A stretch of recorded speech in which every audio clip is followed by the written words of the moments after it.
জি, আজকে হচ্ছে আমার বাবার জন্মদিন। আমার বাবার জন্মদিন সবসময় খুব স্পেশাল একটা দিন আমার জন্য। আমি দোয়া করি বাবা আরও শত বছর আয়ু পাক। আমার বাবা অনেক দিন বেঁচে থাকুক, সবার মাঝে বেঁচে থাকুক। আমার খুবই ভালো লাগছে, এই দিনটার জন্য সারা বছর অপেক্ষা করি। বাবাকে আবারও শুভ জন্মদিনের শুভেচ্ছা আর সবাইকে ধন্যবাদ। অবশ্যই, অবশ্যই এরকম জন্মদিন আমি প্রতি বছর পালন করতে চাচ্ছি। আমি আরও শতবর্ষ আমার বাবার জন্মদিন এইভাবে পালন করতে চাচ্ছি। আমি এমনিতে হচ্ছে পড়াশোনা করছি অনার্সে, আর হচ্ছে এছাড়াও হচ্ছে আমি বাবার সাথে ফিল্ম ইন্ডাস্ট্রিতে আছি। দুইটা নাটকে অভিনয় করেছি। ইনশাল্লাহ আগামীতে ছবিতে করব। দুইটা ছবির প্রসেসিং চলছে, আরও হবে। আপনারা আমার জন্য দোয়া রাখবেন। বর্তমানে যে দেশের পরিস্থিতি হিসাবে আমি আরও কয়েকটা জন্মদিন পালন করছি। এটা সর্বোচ্চ ছোটোভাবে করছি, কারণ এই বর্তমানে যে অবস্থান, এই অবস্থানে অনেকে জন্মদিন পালন করে না, যেহেতু সববার করতেছি ওই হিসাবে আমার আজকে জন্মদিন পালন করছি। জাস্ট এই জন্মদিনে উপস্থিত আছে আমার ডান পাশে আমার ছেলে, বাম পাশে মেয়ে, আর আমার বোন, উনি একজন চলচ্চিত্র নায়িকা। তো আজকে জন্মদিনে আর অনেকে আরও আসার কথা ছিল, বিভিন্ন কারণে আসতে পারে না, চলচ্চিত্রে অনেকে আসার কথা ছিল। অনুভূতিটা আসলে বোঝানো যায় না। মন্টু ভাইয়ের বার্থডে, সে আমাকে ছোটো থেকে চেনে, তার জন্য অলওয়েজ গুড উইশেস আমার অল টাইম। আর মানে ভাই বোনদের ভালোবাসা একটা স্নেহ, ওটা বলার মতন বা প্রকাশ করার মতন কোনো কিছু না। আমি সবসময় তার জন্য শুভকামনা করে আসছি, সামনেও করব। আর যতটা পসিবল হবে ভাইয়ের পাশে থাকবো। আর ভাই সবসময় ছিল আমার পাশে, ইনশাল্লাহ সামনেও থাকবে। সে যথেষ্ট পরিমাণ স্নেহ করে আমাকে। আমি যখন মেন্টালি হেলথভাবে যখন অনেকটা সিক ছিলাম, সে অনেক আমাকে সাপোর্ট করেছে, আনলিমিটেড, যে ভাষায় প্রকাশ করার মতন না। একজন বড় ভাই হিসেবে, গার্জিয়ান হিসেবে সে অনেক আমাকে সাপোর্ট করেছে মেন্টালিটি। সো এই জন্য ইজ মাই গুড ব্রাদার। আমি আপাতত কিছুদের জন্য অফ রেখে দিচ্ছি মিডিয়া, সামনে সারপ্রাইজ আছে, এখন কিছু বলবো না। আসলে আমি চিফ অ্যাসিস্ট্যান্ট ডাইরেক্টর এবং কিছু মোটামুটি কিছু ছবিতে অভিনয় করছি এবং দুইটা নাটক বানিয়েছি। একটা নাটকে আমার মেয়ে ওই ছবিতে নাটকে নায়িকার ক্যারেক্টার করছে, আমি ওইটার খল অভিনয় করছিলাম। আরেকটা নাটক, ওই নাটকের নাম হলো মিয়াবাড়ির মেয়ে। মিয়াবাড়ির ক্যারেক্টারটা আমি করছি, আমার মেয়ের চরিত্রও করছে। নায়িকা ছিল 3 জন, ও মেন ক্যারেক্টার করছে। আর একটা করছে আমার পাশে আছে মোস্তাফিজুর রহমান, ওনার বকাটের ছেলে, ওটা ও নায়িকা করছে। আমি ওইটা হলো একজন ভিলেন মাতবর ছিলাম ওই নাটকে। আর আমার দুইটা ছবি এন্ট্রি করা আছে। একটা হচ্ছে খান ভাই, ফিরোজ খান প্রিন্স, এটা পরিচালিত, আমার প্রযোজিত। আমার ছেলের নাম নাফিম, নাফিম চলচ্চিত্রে ছবিটা এন্ট্রি করেছে। ছবিটা করোনার কারণে ছবিটা করা হয় নাই। আর একটা কিশোরী বউ, এটা একটু আর্ট ফিল্ম স্টাইল। ওটা কিশোরী বউ, ওটা নায়িকার বয়স 18 ধরা হয়েছে, ওর উপরে না, যেহেতু কিশোরী। আর একটু আর্ট ফিল্ম স্টাইল, ওটা বাংলাদেশের দুইটা কিশোরী নায়িকা থাকবে এবং ভারতের 3 জন। ওর মধ্যে আমার মেয়ে একটা নায়িকার ক্যারেক্টার করবে। আর আমার ছেলে, ও অনার্স করতেছে, আমার মেয়ে, আর ছেলে ইন্টারমিডিয়েট সেকেন্ড ইয়ার। তো আমি চাচ্ছি যে আমার মেয়ে তো অলরেডি আসছে, 2 নাটকে কাজ করতেছে, ছবিতে আনবো। আর ভবিষ্যতে আমার ছেলেকে আনার চিন্তাভাবনা আছে করার জন্য। তো এই বর্তমানে যে চলচ্চিত্রের অবস্থান, আপনারা জানেন, যখন আমরা 80-র দশকে, 90-র দশকে যখন ক্লাস 9-10-এ পড়তাম, তখন দেখতাম, আমার বাড়ি বিক্রমপুর, সিরাজদিখান থানা, মুন্সিগঞ্জ জেলা, চিত্রকূট ইউনিয়ন, গিরিনগর গ্রাম। তখন আমি খাসুল স্কুলে যখন ছাত্র ছিলাম, ক্লাস 10-এ, তখন আমরা স্কুল পালায় আমরা ছবি দেখতাম। তখন ডিসি ছিল 12 টাকা। হ্যাঁ, তখন ওই সময় দেখতাম যেমন অ্যাকশন ছবি, রুবেলের ছবিগুলো দেখতাম, জসিমের ছবিগুলি দেখতাম, কবরী, ববিতা। তখন বাংলাদেশে 1400 হল ছিল। এখন বাংলাদেশে 150 হলের মতো আছে, তবে 100 হলের মতো ছবি চলে, কারণ ছবির সংখ্যা বেড়ে অনেক কমেছে। তো আমি মনে করি যে এই চলচ্চিত্র, এটা কারণ হচ্ছে আমাদের যে বর্তমানে মোবাইলের মধ্যে দেখা যায়, এখানে অ্যাভেলেবেল ছবি টিভির চ্যানেল দেখা যায় 70-80টা, প্রায় 25-30টা চ্যানেলের ছবি চলে। তো কেউ আর কষ্ট করে হলে যায় ছবি দেখা নেই, এখানে হাতের কাছে পাওয়া যায়। আর গল্প ভালো থাকলে এখনও ছবি চলে, যেমন এখনও আয়নাবাজি, গেরিলা, মনপুরা এইগুলি ছবি কিন্তু মার্কেট পাইছে। তারপরে প্রিয়তমা, হ্যাঁ, এই ধরনের ছবি, হ্যাঁ সাকিবের ছবি প্রিয়তমার মধ্যে আমি একটু কাজ করছিলাম। তো আমি মনে করি ভালো গল্প ভালো ছবিলে এখনও চলে। আর আমি মনে করি সিনেমা হলগুলি একটু উন্নত করতে হবে, গেলে দেখা যায় সার পোকার কামড় খাইতে হয়, মানুষ তো পয়সা দিয়ে সার পোকার কামড় খাবে না। হ্যাঁ, আর ওই সময় গল্পগুলি ছিল পরিবার নিয়ে দেখা যেত। আমার এলাকায় যেমন মুন্সিগঞ্জ জেলার বাড়িখালী বৈশাখী সিনেমা হল ছিল, আমরা 15 জন গেছিলাম। আমার মা, মামি, মামাতো বোন, বোনেরা, সামাজিক ছবি সবাই নিয়ে দেখা যায়। এখন কিছু কিছু ছবিতে ওয়াইফকে নিয়েও দেখা সম্ভব হয় না। এমন এক সময় ডান্স শুরু করে হাফ প্যান্ট পরে, সম্ভব হয় না।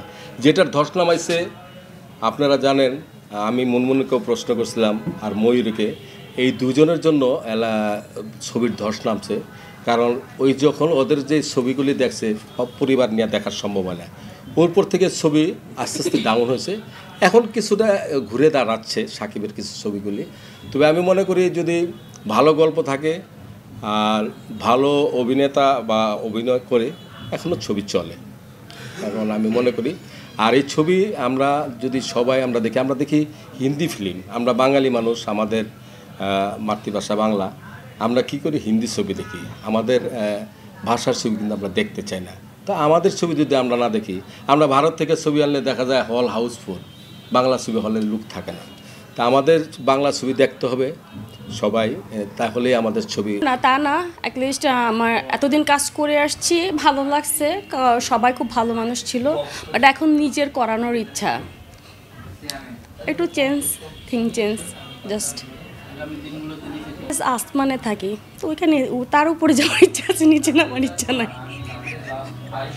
আমার ভাই আছে সাথে, তোর চিন্তা কি, ডাঙা যদি ভেঙেও যদি যায় উনি উড়ে নিয়ে যাবে। কারণ যেহেতু দুজনই চলচ্চিত্রে আমার এই বোনের 5টা ছবি রিলিজ হয়েছে, হ্যাঁ, তো সামনেও মানে ভালো গল্প থাকলে গতানুগতিক গল্পে সে কাজ করবে না, গল্প ভালো থাকলে এখনও কাজ করবে। বাট একটা স্পেশাল একটা গল্প রেডি হচ্ছে, এটা খুব শীঘ্রই আমার পেজে সবাই জেনে যাবে।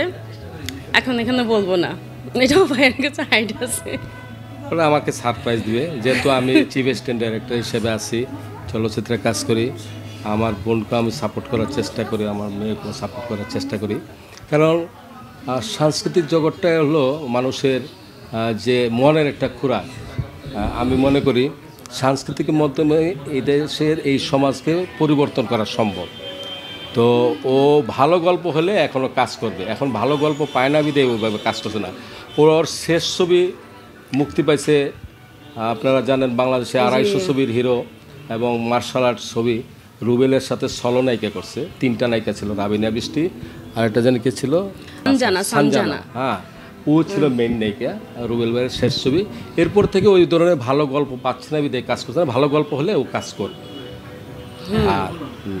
আর আমি যেহেতু আছি, আমি তো আমার বোন হিসাবে আমি অত সাপোর্ট করব আর কি, আর চেষ্টা করছি আর কি সামনে ছবি ওকে দিয়ে বানানোর জন্য। যেহেতু আমি ডিরেক্টর হিসেবে চিফ অ্যাসিস্ট্যান্ট ডিরেক্টর হিসেবে আছি, তো আমার মেয়েকেও 2টা নাটক করেছি, সামনে ছবিতে আনতেছি। আর ও তো বোন তো অলরেডি নায়িকা হয়েই গেছে। হ্যাঁ, তো যেহেতু আছি পারিবারিকভাবে আমরা আছি, আগাচ্ছি না। হয়তো পরিচালক, প্রযোজক, নায়িকার পরে তার কিছু নাই, সবচেয়ে হাইয়েস্ট উপরে নায়িকা, সেকেন্ড নায়িকা থেকে ফার্স্ট নায়িকা হবে, ও তো ফার্স্ট নায়িকা হয়েছেই। তো এখন হলো প্রযোজক বা পরিচালক হবে, এটার উপরে ওইটাই আমি মনে করি আছে। সামাজিক কাজের জন্য তো সবাই আমরা চাই, কারণ আমাদের মাঝে, কারণ এই যারা চলচ্চিত্রে আছে এদের মাধ্যমে আমরা কিন্তু সমাজের অনেক কাজ করি। আপনি দেখছেন শাহানুর, আমার খুব কাছের নায়িকা, উনি কিন্তু কয়েকটা সংগঠনের সাথে আছে। নায়িকা নাসরিন, ও কয়েকটা সংগঠনের সাথে। যেমন আজকে রঞ্জিতা এখানে আসার কথা ছিল, কিন্তু উনি আসতে পারেন, উনি একটা সামাজিক কাজে ছিল। উনি কিছুক্ষণ আগে আমার ফোন দিয়েছিল যে উনি আফসোস করছে, উনি গত জন্মদিনে নাসরিনই ছিল, রঞ্জিতাও ছিল, এরা দুজনই সামাজিক কিছু প্রোগ্রামে ছিল বলে আজকে আসতে পারে না। তো হয়তো পর আগামীতে যদি বেঁচে থাকি তাইলে হয়তো আমার আর জন্মদিনে আসবে অবশ্যই। বর্তমানে যে রাজনৈতিক প্রেক্ষাপটে, তো এই অবস্থায় দেশ কোথায় যাবে, দেশের অর্থনৈতিক অবস্থা, দ্রব্যমূল্যের যে ঊর্ধ্বগতি, মানুষ খাবারের চিন্তা করে কিভাবে কী করবে, এটা ছবি একটা বিলাসবহুল জিনিস। যদি আপনার পেটে ভাত থাকে তখন সে আপনার ছবি দেখবেন। এখন যে পরিস্থিতি আছে, দেশ কোথায় যাবে, কোন দিকে যাবে, রাজনীতির যে অস্থিরতা, দেশে যে অবস্থান চলছে, এই অবস্থানে আমি মনে করি ছবি নিয়ে এখন আমরা ভাবতেছি না। কোথাও শুটিংয়ে গেলে, আমার 2টা নাটকের শুটিং ছিল, আমি যাই নাই। আর্মি চেক করে কোথায় আসছেন কী আসছেন ভয়ে অনেকে শুটিংয়ে যাচ্ছে না। তো এই আতঙ্কটার কারণে আমি মনে করি যদি এই দেশের পরিস্থিতিটা স্বাভাবিক হয়, আমরা যারা আছি চলচ্চিত্রে কাজ করব, যারা নাটক করে এরা কাজ করব। কারণ সাংস্কৃতিক হচ্ছে একটা দেশের উন্নয়ন দিকে। আপনি দেখেন সাংস্কৃতিক আর ক্রিয়াটা হলো একটা শিক্ষাঙ্গনের অঙ্গ। যদি এই সাংস্কৃতিক ক্রিয়াটা না থাকে, এখন আমরা দেখি যে আগে আমরা মাঠে প্রচুর ছেলেমেয়ে খেলতো, এখন যে অ্যান্ড্রয়েড মোবাইল হয়েছে সারাক্ষণ মোবাইল টিপে, পড়াশোনা করে না। যে এই যে অবক্ষয়, এবং সাংস্কৃতিক মন থাকলে এই যে দেশের যে আপনারা জানেন মাদক দ্রব্য, ইয়াবা সেবন করে, গাঞ্জা সেবন করে, এগুলি দূরীকরণ হবে। এটা সবার সচেতন হওয়া উচিত, গার্জেনদের সহ ছেলেমেয়ে। এখন বর্তমানে ইয়াং জেনারেশন অধপতনের দিকে যাচ্ছে। হ্যাঁ, আগেকার দিনে দেখতাম আমরা ক্লাস 9-10 ছেলেরা সিগারেট খাওয়ার শ্বাস হতো না। এখন দেশের বাড়িতে, ঢাকার থেকে দেশের এলাকায় ইয়াবার মানে সরাসরি। তো এটা আমাদের বাংলাদেশকে বিদেশিরা কিন্তু উন্নয়ন কেন এত উন্নত কেন? কারণ হচ্ছে ওরা কিন্তু নেশার দিকে যায় না। বিদেশিরা আমাদেরকে ধ্বংসের পথে নেশা দেয়, ইয়াং জেনারেশনকে ধ্বংস করে দিতেছে। তো এই নেশার জায়গাটাতে যদি আমরা ফিরে না আসি, আমাদের গার্জেনকে দেখতে হবে আমার ছেলে স্কুলে গেল না, কলেজে গেল না, কোথায় ইয়াবার সেবন করলো না, রমনাবারকে প্রেম করতেছিল, ওগুলি দেখতে হবে। সব কিছু দেখতে হলে গার্জেনদেরকে সচেতন হবে, ছেলে মেয়েদেরও হবে। আমরা সবাই যদি সচেতন হই তাহলে মনে করি প্রশাসনও কিছুটা দায়ী আর সমাজও কিছু দায়ী। আমাদের ছেলে মেয়ে কোথায় যায়, কী করে, এগুলি সবার দেখতে হবে। কারণ এরা তো বাইরের লোক না, আমাদের ছেলেমেয়েরাই করছে। আমাদের ছেলেমেয়েদের যদি আমরা এখন থেকে কন্ট্রোলিং না করি, ওরা কিশোরগঞ্জ সৃষ্টি হবে। আর বর্তমানে এই রাজনীতির অস্থিরতার কারণে কিছু মানুষ সুযোগ নিচ্ছে। আমি দেখেছি যে 5ই আগস্ট থেকে 20 আগস্ট পর্যন্ত বাংলাদেশের সব জায়গায় রাত হলে 1টার পর ডাকাতি হয়েছে। তো একটা শ্রেণী রাজনীতির কে দোষ দেয়, কেউ বলে ডাকাতি করতেছে আওয়ামী লীগ, আবার আওয়ামী লীগ বলে বিএনপি করে জাতীয় পার্টি। আবার একটা শ্রেণী মানে এরা কোনো দলই করে না, এরা সুবিধাবাদী, এই সুযোগটা কাজে লাগায়। তো আমাদের এলো কি মানুষের সচেতন হতে হবে, প্রশাসনিক সচেতন হতে হবে, তাইলে আমাদের এই জিনিসগুলা দমন হবে, তাছাড়া করা সম্ভব না। আর ঘুষ যে দেশে চলে সেই দেশে সন্ত্রাস হবে। তার কারণ আপনি 2 নম্বরে কাজ করতেছেন, ঘুষ দিচ্ছেন, আপনার নাকের ডগায় ছিনতাই করতেছে, ঠেকবাজি করতেছে। এই কারণে ঘুষটা দিতে বিরত থাকতে হবে। আমি ঘুষ দিব না, ঘুষ খাবো না। আর আমি মনে করি যে ঘুষ কেন হয়, আমি যখন একটা চাকরি আমার যোগ্যতা থাকার পরও দেখা যায় মাস্টার ডিগ্রি পাশ করার পরও, যোগ্যতা থাকার পরও আমার একটা চাকরি করে নিতে হলে দেখা যায় আমার 20 লাখ টাকা ঘুষ দিতে হয়। তখন সে ওই টেবিলে বসে প্রথমে সে ওই টাকা উঠানোর জন্য যায়, ঘুষ দিছে বিদায় সে ঘুষ খাচ্ছে। তো যার জন্ম ঘুষ দেয় সে তো ঘুষ খাবে, ঘুষকে আরেকজনে খাবে। তা আমরা মনে করি যে এই জায়গাটাই হতে হবে, ঘুষের জায়গাটা বন্ধ রাখতে হবে, তারপরে ঘুষটা বন্ধ হবে। তো এটা হলো প্রশাসনিক দিকটা দেখতে হবে, সবার দেখতে।